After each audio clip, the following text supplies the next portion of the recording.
She said, "He doesn't even understand how hard this is for us. He's just being a brat." My mom agreed, saying, "He's always been stubborn. He'll get over it." That was the final straw. I realized they didn't care about me or my situation. I was just a paycheck to my mom and a roadblock to Kelly and her kids. They weren't going to listen, and they weren't going to change. The next day, I started looking for rooms to rent. It wasn't an easy decision. I loved living at home despite the occasional drama. It was affordable, and I got along with my siblings.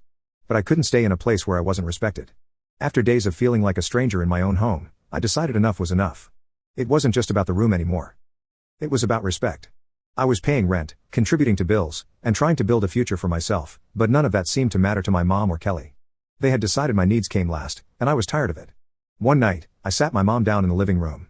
My siblings were upstairs, and Kelly was putting her kids to bed. So it was just the two of us. I figured if I could make her see how serious I was, she'd finally listen. "Mom," I started, keeping my voice calm. "We need to talk." She gave me a tired look. "What now?" "I can't keep living like this," I said.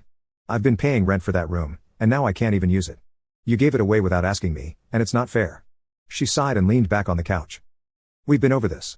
It's temporary. Kelly and the kids are going through a hard time. You're young and you can adapt." "That's not the point," I shot back. "It's not about adapting, it's about respect. You didn't ask me. You just decided my room wasn't mine anymore. And now I can't even work because all my stuff is packed up or shoved into a corner." "You're being dramatic," she said, waving me off. "This is my house, and I get to decide what happens in it." That line again. Every time she said it, it felt like a slap in the face. "If this is your house," I said, "then why am I paying rent? If you're going to treat me like a guest, maybe I shouldn't be paying anything at all." Her eyes narrowed. "Don't you dare pull that. You know I need your help with the bills." "Then treat me like I matter," I snapped. "You can't take my money every month and then turn around and tell me I have no say. That's not how this works." She looked at me like I was crazy. "What do you want me to do? Throw Kelly and her kids out on the street? They have nowhere else to go." I shook my head. "No. But there are other options. They could stay in the guest room, or they could move into one of my siblings' rooms. Hell, you could even rotate rooms so everyone takes turns sharing the space. But taking my room and locking me out of it, that's not okay." She crossed her arms. "Your brother and sister are too young to share their rooms, and the guest room is too small for 3 people. Your room was the best option." "No.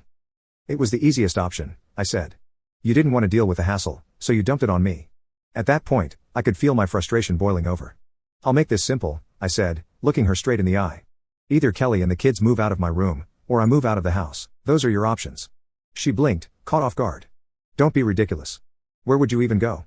"I've already started looking for rooms to rent," I told her. "If you're not going to respect me or the fact that I'm paying to live here, then I'll find somewhere else to live." She scoffed. "You're bluffing.